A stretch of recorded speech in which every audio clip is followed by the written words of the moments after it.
Well, here we are. Hello, Caroline. Hi, Christopher. Hi, everyone. Hello, everyone, and welcome to episode number 18 already of our Dandelion Reflections. And we are very happy to have you here. Thanks for stopping by and listening and watching.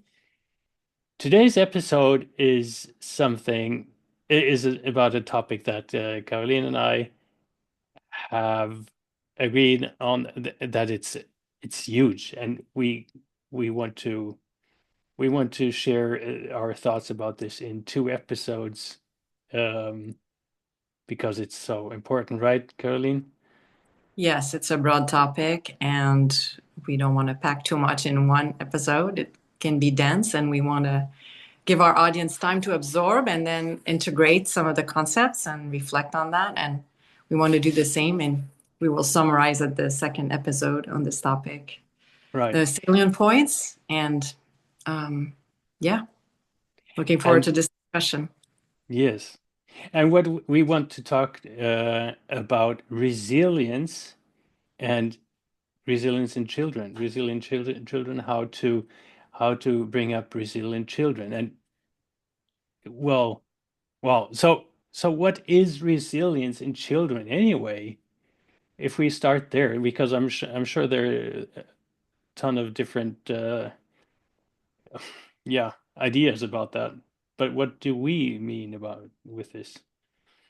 Yes, well, a resilient child or a person who's resilient, who was once a child, means is someone who's able to bounce back after adversity, someone who's able to overcome challenges and also be adaptable.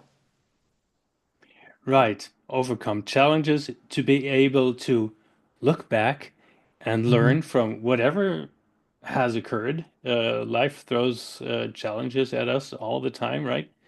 Right. Uh, how can we deal with that? And learning about learning to deal with challenges is maybe one of the most important life skills there is. Yes, I agree Thinking because again, is that true? I think so, yeah. To me, it sounds very true. I'm I, sorry I I agree. interrupted you. No, not at all. I agree. I think we really think similarly on this. Resilience is the foundation for thriving and leading a fulfilling life. Right. Um, Caroline, you know that I have a history in the educational world, in the school world, and also in um, social work with adolescent people, and what I saw there sometimes made me wonder how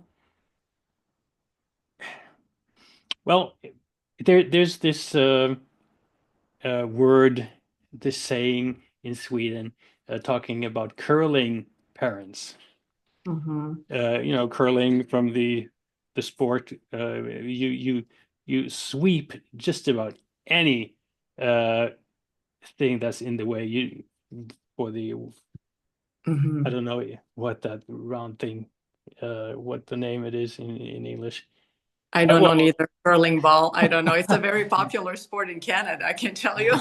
Never yeah, played it, but yes. and well, the idea of a curling parent is to just make the path of the child as smooth as possible. There's literally nothing in the way. Hmm.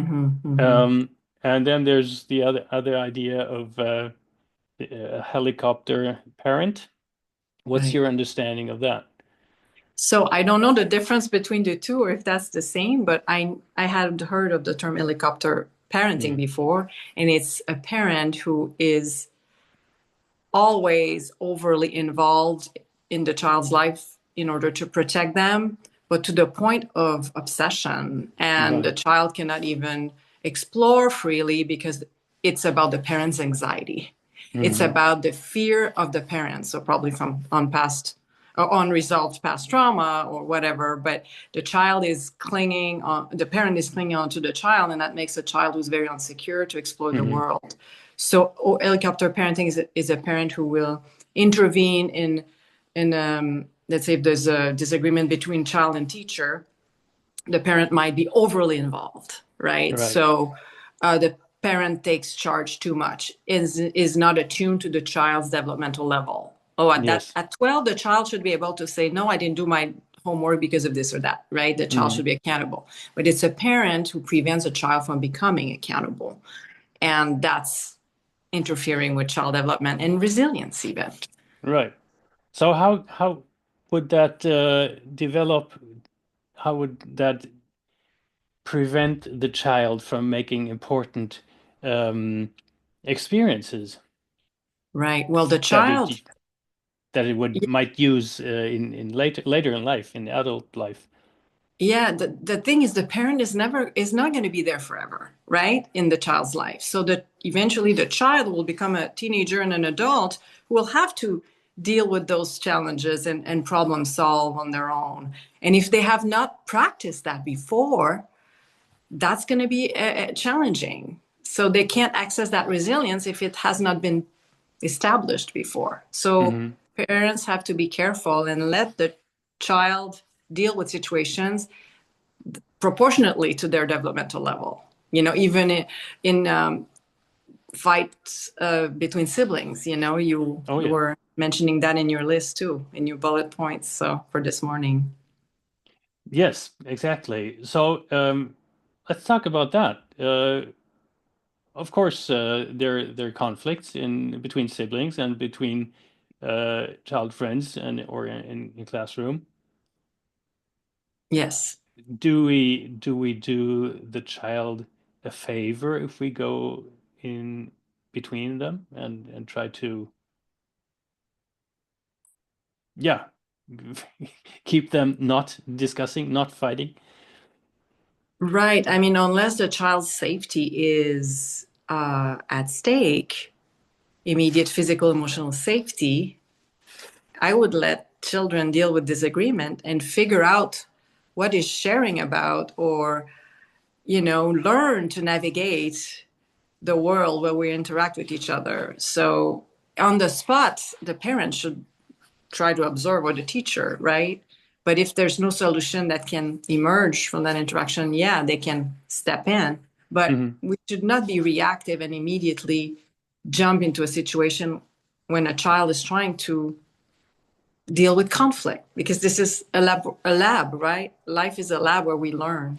And the Hmm. school and the household are also labs. And so the parents should observe first and trust that the child can overcome some challenges that are appropriate to their developmental level, whether it's about sharing a toy or um, the normal daily life stuff among siblings, Yeah, right? exactly. Yeah. So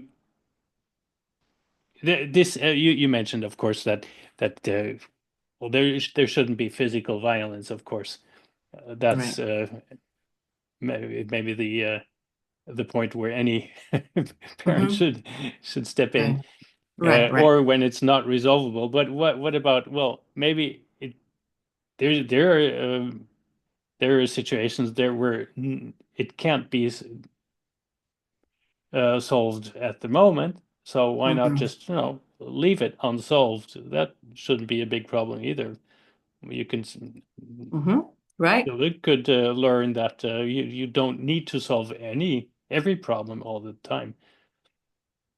I Or think it's a very we can, important lesson right there. Yes, sometimes there's no immediate solution. So how about we take a pause and yeah, let the dust settle, right? We each right. take a time out, time away from each other.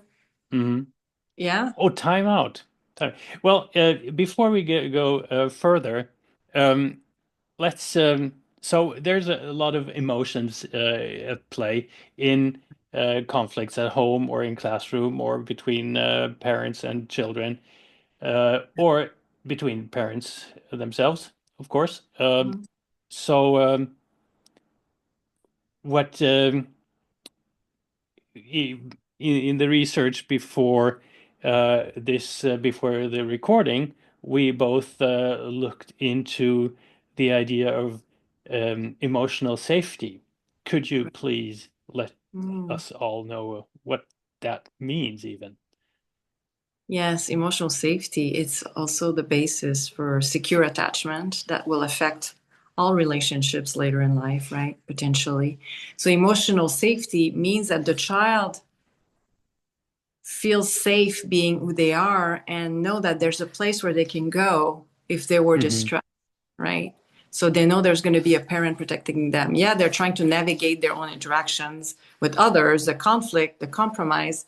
But if they cannot get to a resolution, or if they're very sad and distressed, they can go to someone, a parent, Right. a teacher. So adults in our world have the responsibility to create that space of emotional safety for every child. We don't need to be a parent, a teacher, a doctor, a coach to feel that responsibility. Hmm. It takes a village to raise a child. So everyone, every adult Exactly. should be alert, remain alert, and make sure that we foster that emotional safety for all beings. But children are especially sensitive to that because Hmm. they're learning to trust. So yes, emotional safety will lead to also trust. So let's say the proverbial father telling his son to stop whining. Yeah, That's something that our generation may have experienced more than others, right. um, where um, the post-war generations didn't really, or in war generations, or emotions weren't important, right? You just had to go through whatever you're experiencing and Right. shut down everything. Well, Yeah. we know today that has had a huge impact on the children at that time. Yes. Many parents or many children from those generations suffered from parents that were emotionally unavailable. Uh, Right. I might want to raise a hand there too, uh, Mhm. with the father that was, yeah, only, oh no, well, he just could, he wasn't there emotionally for the small children, the bigger children. Okay, that was easier, and focused on bringing in the money and Hmm. securing the financial stability of the family, which is, of course, a good reason. Yeah.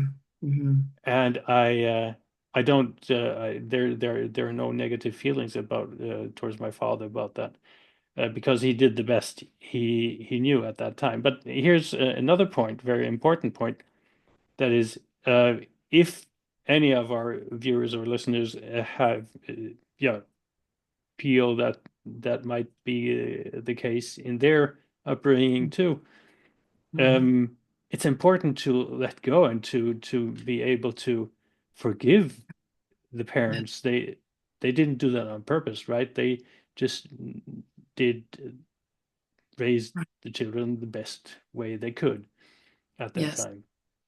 I'm so glad you're bringing this up, Christopher, the generational effect, Hmm. because this allows us to understand from generation to generation how does this expression of emotions or lack of affect the children, right, and the development. So I was in a very similar situation too. And Hmm. what I see in our generation as Xers, how we actually navigated parenting as a result of having been raised in an environment where we might have been left to fend for ourselves or not being allowed to express emotions and Hmm. almost being shamed for crying. And I think it was especially worse for boys. And but even girls also were sometimes Hmm. shamed. And so I think we either became very sensitized about this issue and wanted to not reproduce that, Hmm. Or we went the route of some went the route of helicopter parenting because they did not acknowledge that they could not express their own emotions, and their anxiety was so there was such a built up of anxiety that they kind of projected that onto their children's Oh, safety. So right.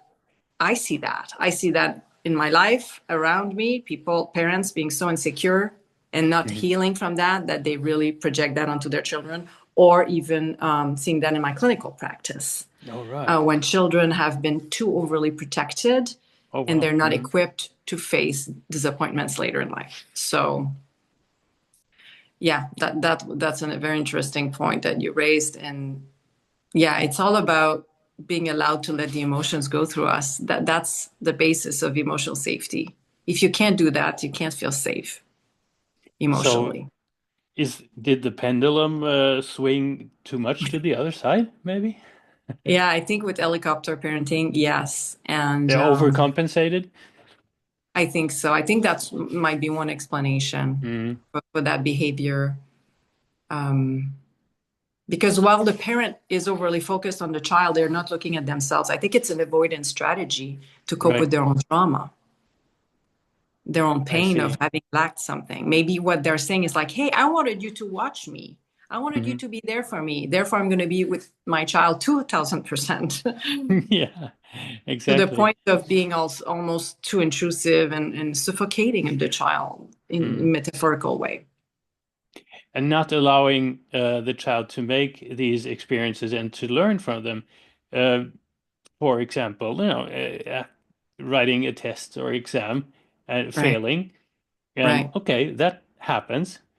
But right. again, from my school parent experience, parents uh, having long and sometimes very aggressive discussions with the principal Mm-hmm. about why their child did fail at this test, Right, right. and then I don't get it, or a little Yeah. longer in the age, children getting involved in their job search of their children. Mm-hmm. Did I say Yes. children? Parents becoming Yeah. involved in job search of their children. So parents call Right. the employers, ask Uh, for a job for their children. That's, I think this is yes. something, there's a, something, we had this discussion just a few months ago here in Sweden, and it Mm-hmm. went up and down the tabloids in the newspapers and Wow. or on the net.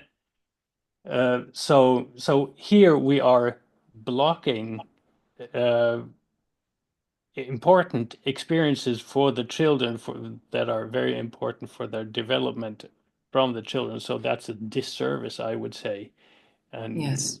uh, parents that feel that they might be doing that should, yeah, maybe should consider of rethinking that's Mm-hmm. that's not the best way. Um, I would Yes. like to, yeah, I'm sorry. Now, if I can say something, because I think, Yes, thank you please. for bringing this up, the example of a parent trying to avoid any type of failure in their kids, right? Hmm. It's not healthy. It's not helpful. We can't prevent that. In fact, children should learn early on that disappointment is part of life, that Hmm. things are not going to always go the way we hope for. And especially if a child hasn't studied, and yeah, if they fail, that's a good lesson, actually. That's Hmm. and it's better to learn to fail early on. And so it's not helping the child to interfere with that, basically. And I've seen some parents interfering to the point of forcing a child to be in a specific class that was not based on their level, and interfering and having the teacher put them there, or doing homework for them. Hmm. Yeah. uh, I think it's a bad idea. I think it's Hmm. ultimately the child will suffer from that. So yeah, it's actually a balance. The message is like, we need a fine balance between fostering success and embracing failures Hmm. or mistakes or lessons. I call them lessons. Failures are not really necessarily a bad thing. So yeah, I think we Because need to reframe that. Yeah. yeah, because what it brings us or what it brings the children when they're in adult life in adult age, they learn resilience. They learn how to cope with situations that did not go as planned or that they don't like. They can't just, Yeah. throw Yeah. themselves on the ground and start to cry or wait for the parent to fix it. That Right. won't work.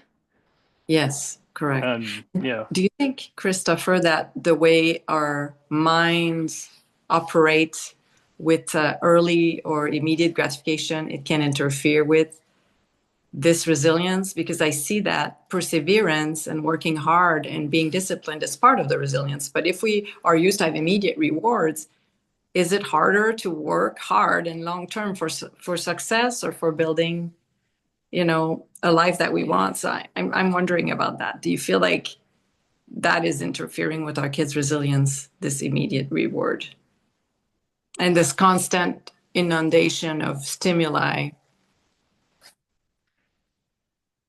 yes, I think so. Well, there's several threads here that pop up in my head.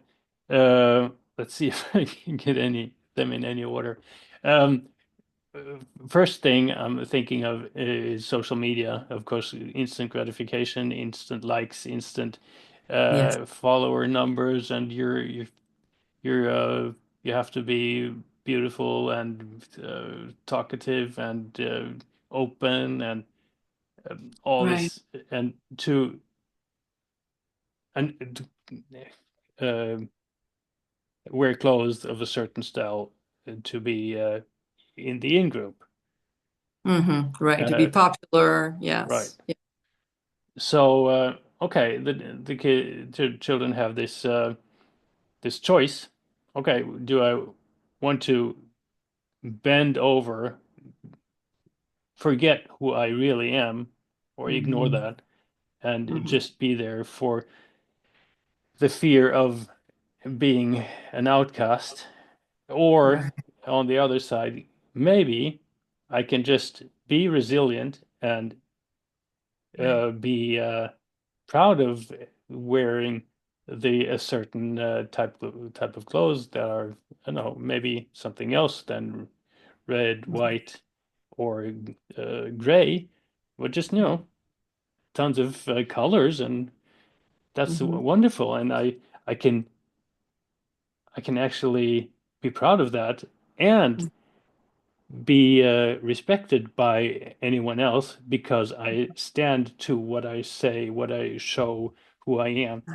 That can actually be a gratification too, but it's not instant. You hmm have to work for it. Right. You have to stand your ground in several weeks or months until hmm that in-group respects you for who you are because you didn't fall hmm into line. And well, yeah, again, the one is fast gratification, the other takes a little time and work, but hmm it's Right. there and it will hold much longer. Yes. Yes, I agree because it requires self-observation, right? What is it that we Mhm. like? How to respond to things. So, yeah. The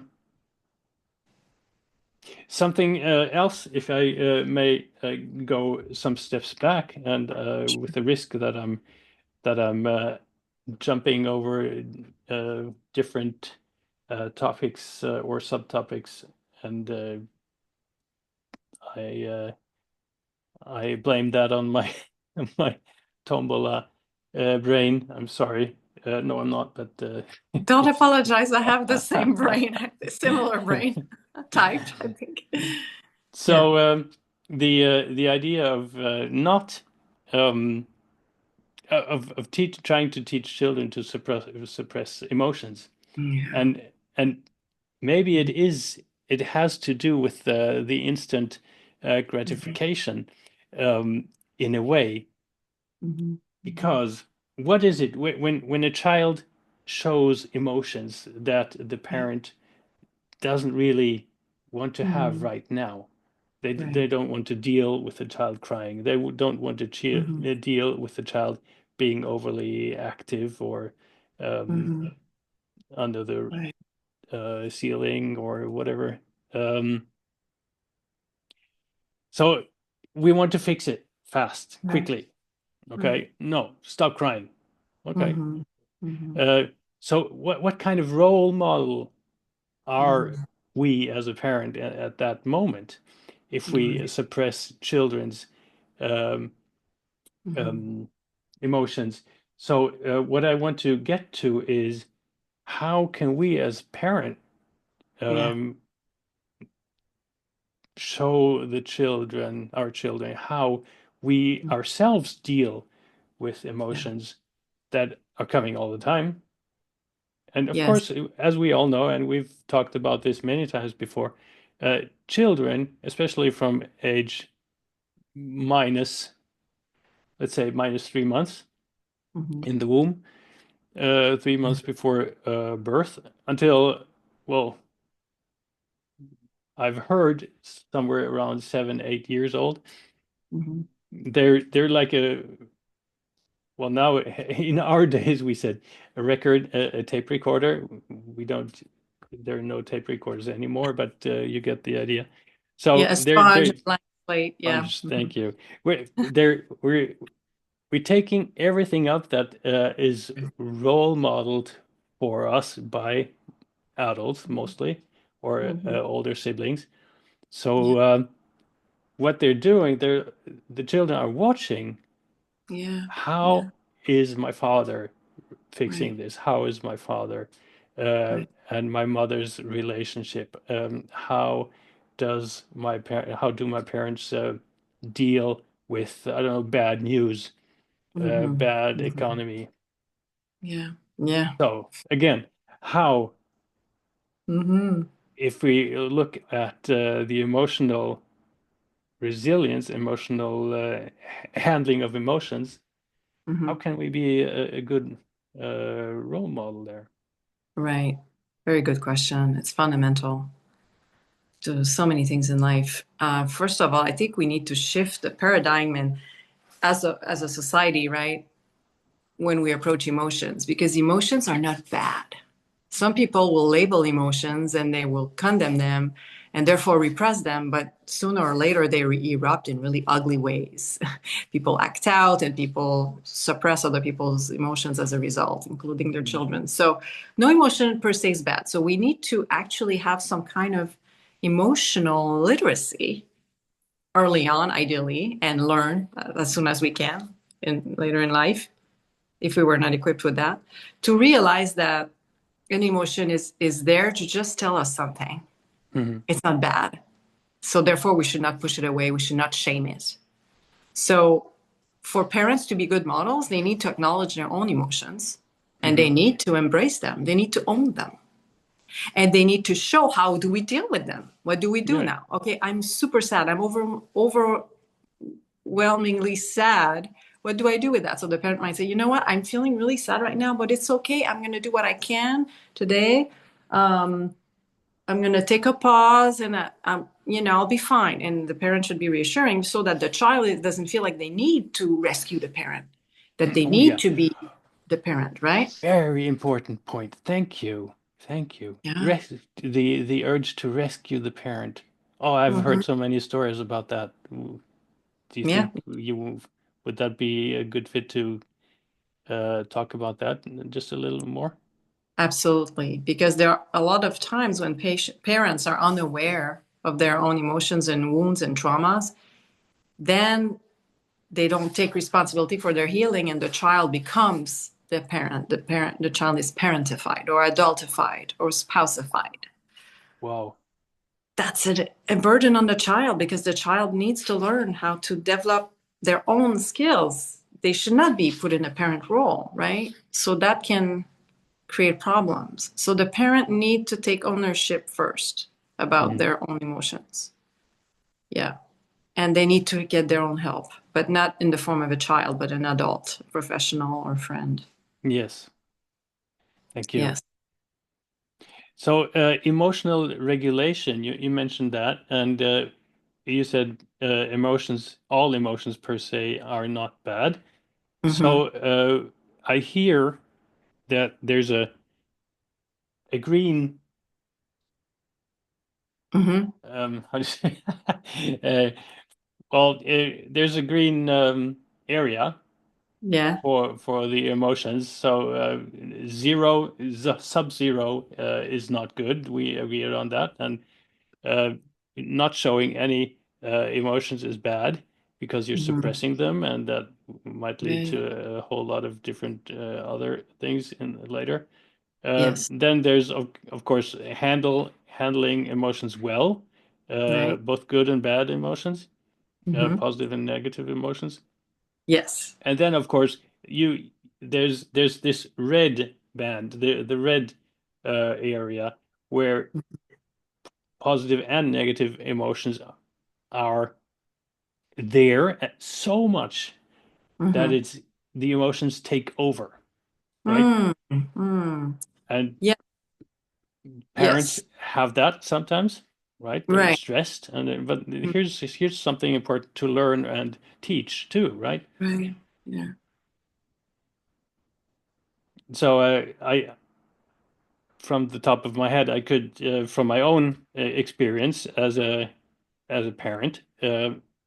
I of course had times where my emotions went into the Mm-hmm. red, and Yeah. I and the children watched me, and he's gone crazy. Mhm. Yeah. And of course they were right, of course. But then of course it is a good thing, or I had to learn that to step back and go Mhm. and become aware. What did I just do? Uh, Right. Right. Right. 5 seconds, 5 minutes, 5 hours later, Mhm. that's all okay. But just do it.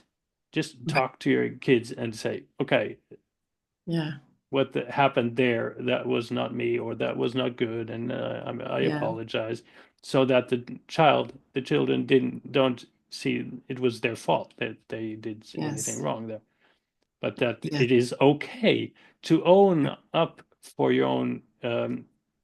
parental errors, which are normal. We're just humans, right? Totally, Christopher. It's a very relatable example. The Mm, goal is not to be a perfect 100% always regulated parent.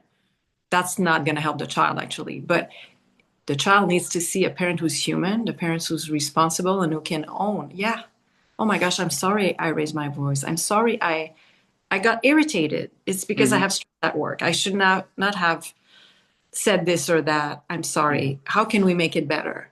And the child learns from that too. And Yes. also, the child has his own dysregulated moments and they will apologize. I've seen that in my kids too. Oh, mama, I'm sorry. When they were toddlers and Yeah. just hugging me, like, and we were both like, it happens to any of us to be in Right. those moments. So if the child's able to do that, the child doesn't feel, it means the child is not ashamed of having had an outburst because the hmm parent was able to also pause, like you described, and say, okay, yeah, I was overwhelmed, I was stressed. Actually, I, I, I raised my voice because I thought something bad would happen to you when you cross the street, hmm of course. Yes. So it's to protect you. I mean, I'm sorry this scared you, but I didn't hmm mean to. I was scared. So the child, we need Right. to retrace our steps with the child so that they see hmm that okay, we have emotions too, and how do we navigate them? How do we process them?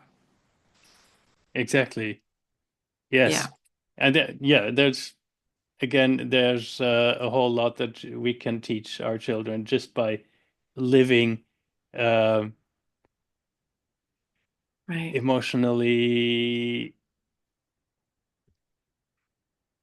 No, I just had this thought in my mind, and it just vanished. Yeah, there's a whole lot we can role model to our children there in these emotional times where we can say, Yes. okay, Mm-hmm. this is now I have gone too far, and Mm-hmm. so Yeah. the children, of course, Right. learn something from that too.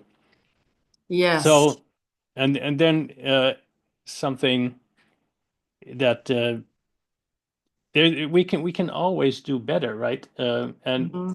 here Mm-hmm. in my notes, had the word of neuroplasticity. Oh, yeah. So when we become aware, we as parent, that we Hmm. may have done wrong in the past few years, maybe let's say that, um, and we become aware of that, we can go back and talk to our children and Right. tell them, okay, now I have learned, and Hmm. this does something to the kids too, to the children that may or may not be adults already, but Yeah. Yeah. so Right. yeah, so neuroplasticity, what is that? Yes. Well, it's the brain ability to change, right? To be plastic. And it is throughout our life, even as adults, right? So when we learn new behaviors, we create new connections between neurons in our brain. Hmm. So this has been shown, in people after brain injury, if there's rehabilitation and specific modalities that are used and practices, it can help reshape the brain and it can help the brain heal to a certain degree. And even in non pathological situations, necessarily, even meditating will change the brain structures, the size or the connections. It will increase connections between the two brain hemispheres, which will help with the flexibility Hmm. and trauma recovery, even and better mood regulation. So it is brain science. It's true that what we do and how we navigate emotions, how we cope with them, and the choices we make and what we expose ourselves to will affect our brain. And the brain is constantly reshaping. So, yeah, the neuroplasticity is a very important concept as well. And we should utilize that whenever we learn something and to learn to speak a new language. You are a great example of that, Christopher, speaking three plus languages. It's pretty So remarkable. what so you mean it is possible that any adult that has suffered from um, I don't know, blaming whatever whatever thing has happened to them Mhm. in childhood Right. for not stepping over this threshold, Mhm. not changing, not starting a Mhm. new life. Oh, Mhm. I am like that because of this. My parents, I don't know, my upbringing. Uh, Mhm. so Right. ste leaving that behind Right. Right. and saying, okay, it has happened. Uh, Yes. there has been there have been a lot of Mhm. bad things happening to me, but maybe also good things. There is something for me to learn. So Yeah. doing this, Mhm. becoming aware that whatever has happened in my past life does not hinder me from starting a new life today, Yeah. right? Oh. So is that what neuroplasticity means? Oh, that's a beautiful example here because what you're saying is like you're feeding your brain thoughts of hope and empowerment. Hmm. And that means you free your mind from the past that might have been creating negative narratives, of victimhood or Yes. unhealed wounds. So I think it's very liberating and I think it allows us to create a distance between those events that shaped us that were so difficult Hmm. and what we are now and all the possibilities and potential we have in us.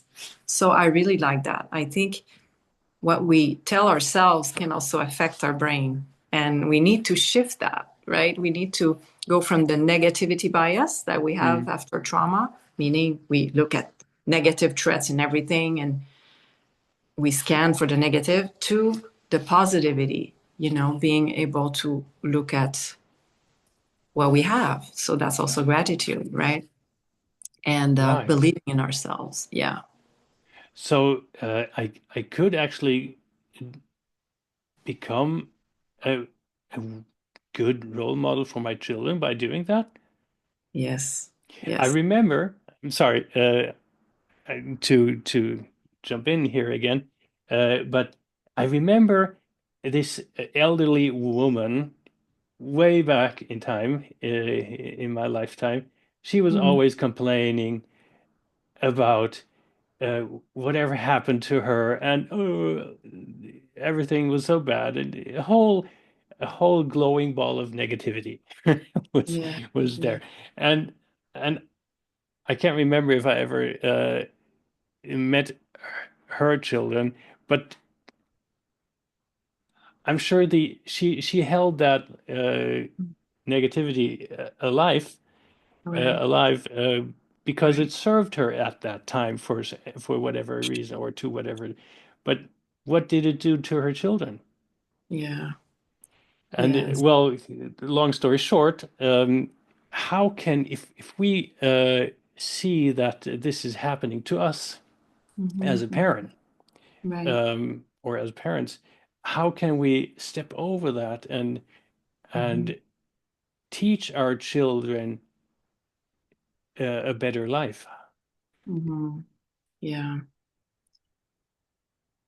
That's a great question, right? I think, again, maybe I think bringing the neuroplasticity Hmm. in mind is a good idea because, yeah, if we feed our minds those negative thoughts, then it won't change the situation. So, No, right. and we have to understand that, yeah, we are actually able to change some patterns. We have some Jij power kannst to du break the den Kater cycle. reinlassen, bitte? Yeah, we have Yes. the do you need to attend to your children? Yes, I just needed to ask my daughter to let in the cat. The cat is sitting Okay. right next to Oh, outside the window here, and it's distracting me. okay, good. No, no, So do I what you need to do. I Um, called my daughter to let him in, yeah, but it's that's fixed great. now. Wonderful. Yeah, no, great. No, no, I was just wondering if you needed to go to them. So yeah, neuroplasticity. Yeah, because we have the power of breaking that cycle. So the problem is when we are having that loop of negativity, which is common, right? It, it's because, yeah, it prevents us from seeing the full perspective and it prevents us from taking action to change things. So when we're stuck there, we should pause and really observe ourselves and just really give ourselves that validation we might not have had.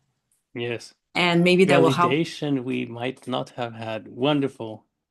Yeah, self validation. I've practiced that and it's Yeah. helped me, right? Hmm. With that comes self compassion. And then it's really enlivening and that's also a good way to be a role model is to have self Mm. compassion. So I think what you just said there is that that really resonates in me a lot more than yeah, yeah, so hmm, this idea of self-worth, this yeah, idea of yeah, I I I'm able to give to myself hmm, whatever I need at all times. yes, yes. Oh, And again, we talked about that in the past too. Um, let's see if I can. Here's another example out of from my life. I thought I needed relationships hmm, to my partner and partner a partner that would give me this right, whatever hmm, I thought I needed because I was not able to give it to myself at that time. yeah, yeah, And so I I went from relationship to relationship, and they were all well, yeah, most of them were not really didn't turn out well because mm, uh, I was looking for something there that I didn't get, and then became frustrated Mm-hmm. uh, because I did not have learned the ability to give to myself what I needed. I Mm-hmm. always searched for it in the external world, not in the internal world. It was there, but I never learned to find it because this is overly simplified, of course. Um, there were things in my life that that prevented me from learning Mm-hmm. this important um, experience, like finding this deep connection to uh, shortly after birth Mm-hmm. to my mother at that time. I was prematurely, how do you say? I was prematurely born? No. Yeah. Uh, Oh, I didn't know that about you. Okay. Oh. So were and you, yeah. yeah, I was in an incubator Oh, for really? 6 weeks, I think, 6 or 8 weeks. Oh, okay. Uh-huh. And there was Oh, no one there at that time, mm-hmm. 1969. I'm that Mm-hmm. old. Uh, there, that was what people, the doctors, thought that would be the Mm-hmm. best thing to do, right? Put the child into an incubator and deprive the child from any human contact, skin to Wow. skin, is that Oh, what yeah. is so important now, Oh, yes. Yes, we know that it can affect right? the So sense of, yeah. yeah, so I Oh, was taken away directly after birth from my mother, and oh, with the devastating consequences both for my mother and oh, yeah. for me emotionally. I never had the possibility of having Mm. experiencing this bond, this which is so important. And Oh, yeah. I'm just making this the consequences up. I don't know. I'm not an expert in that field, but Mhm. that's what sounds pretty reasonable to me. Oh, And yes. it sounds like here's my first trauma. Wow, that's foundational, Christopher, and I'm sorry that you both have been through this. And yes, we know that it can affect the child's attachment style Mm. later on and the ability to regulate emotions. So that's a very important element of your story. And I think you've done a lot of work to heal that. But it's early trauma. Yeah. This is the separation, abrupt separation at birth, like that. And yeah, we need the skin contact. We need Mm. that provides this sense of safety early on, Yes. right? Mm. To feel the mom's heartbeat, Yes. Being breastfed. being breastfed, having the warmth of human Mm. touch. And it can be done by other adults too, the holding, of course, right? But Yes. like the mom is especially important because the smell, the child has been in her womb for nine Mm. months or less, but like for many months. And there's this familiarity there, right? So the Mm. body remembers going through something like that, like the Mm. separation, like the suddenly nothing, right? And then you have all these invasive things, maybe, or uh, I cannot imagine what it's like because, oh my Mm. gosh, it's a pre-verbal kind of experience, but it's overwhelming for the infant, for the newborn. Yes. Yes. As Yes. there are thousands of cases, or millions, billions Yeah. of cases like that or similar. Um, but Yeah. what I would like to send out to each and everyone that feels Mm-hmm. something like that is well, there's hope. That's There's hope. not you, right? No. You with neuroplasticity, you can actually yes, acknowledge what has happened to you. You Yeah. shouldn't sweep that Yes. under any rug, uh, but still, Mm-hmm. this is not you. Mm-hmm. You are whatever your thoughts are about whatever happened to you, not the situations that have Exactly. occurred. So Right.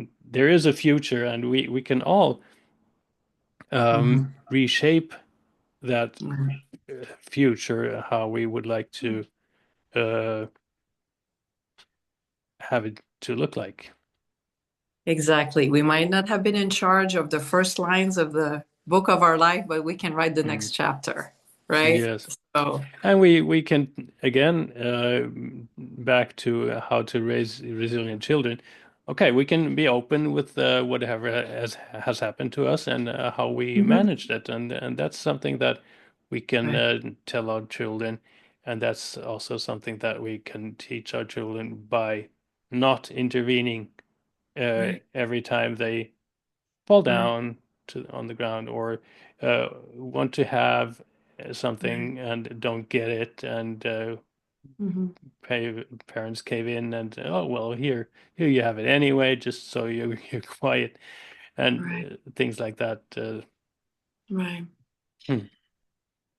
That's touching what you said, and I don't know if I'm integrating it correctly, but that generated a thought in me, like Mhm. about the importance of sharing who we are with our children in an appropriate way, age appropriate way. Of course, we don't tell our life stories necessarily, but we can tell when they're young to overburden them with that. But when they're old enough, we can see how we overcame those challenges. And I'm Mhm. thinking of you, for instance, having been born prematurely and how you overcame that, how it affected you and how you overcame that, because that's good Mhm. modeling too, Mhm. right? And they need to then that will put into context those reactions we had with them, right? Yes, And exactly. that will help them understand us just like we're trying to understand them. So it's mutual understanding, and this is also how we break the cycle. Hmm. And yeah, that's very important to do. Hmm. Yeah. Caroline, I'm afraid we are uh, going coming near the I think we're somewhere around the 50-minute mark, I'm Right. guessing now. Yes. But well, the idea is that we will have a second part of Yes. this topic. And what do you think we will talk about there? So just we can give our viewers and listeners a teaser so that they hopefully will tune in into the next one, which will be Yes, number maybe 19. we can. Yeah, very good point here. I think we can talk about attunement and what does raising potentially resilient children looks like in practice, right? Um, in terms of parent-child interaction, what Right. is the basic recipe, basically, Hmm. and also what are the specific spices that are different from child to child, because we need to individualize the approach as well. So how could we, yeah, share some tips in terms of basic recipe, things Hmm. that are important to build that foundation of resilience. So we can go over what we talked about today in summary, but also expand on that Right. and maybe have some answers to comments or questions. If our Hmm. audience shares any of that, we'll be happy to look at that and incorporate that in our next vlog episode. Yes. Wonderful. Oh, and by the way, something that I would like to share with all of you out there, Oh, we yes. now have a Facebook page for the Dandelion Reflections. So if you are on Facebook and if you would like to join and even discuss with us together the topics of our uh, episodes, then you are very happy to do that there. The Dandelion Reflections on Facebook. So find our Yeah. page Thanks. there. Thanks for mentioning that, Christopher. And thank you for those who accepted the invitation already. I sent the first wave and I'll continue Oh, to send wonderful. that. So, yeah, Cool. excited. Yes, Excited about our welcome next all one. of you, and thank you for joining. Thank you, Christopher. Thank you, everyone. Be well. Yes, be well, all of you, and thank you, Colleen, for today. Thank you, Christopher. Bye-bye. It's a great discussion. Bye. Bye.